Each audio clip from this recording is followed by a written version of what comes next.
ചേട്ടന്റെ കാമുകി ടോക്സിക് ആണെന്ന് വിചാരിക്കുക.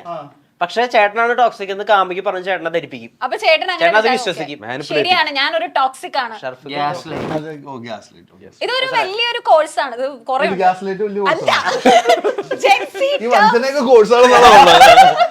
ജെൻസി ടേംസ് ഒരു വലിയൊരു ലൈനപ്പുകളുടെ ആളുകളെടുത്ത് പലപ്പോഴും ട്വിറ്ററിലൊക്കെ പോസ്റ്റ് ചെയ്യാറുള്ളൂ. ഏറ്റവും ഫൈൻ ലൈനപ്പുള്ള ആള് ഇപ്പൊ ഞാൻ വിചാരിച്ചു മറ്റേത്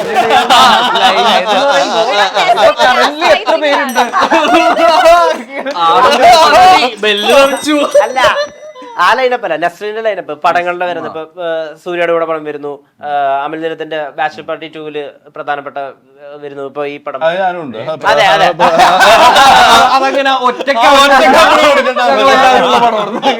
അഭിനവിന്റെ പടം ചെയ്യുന്നു.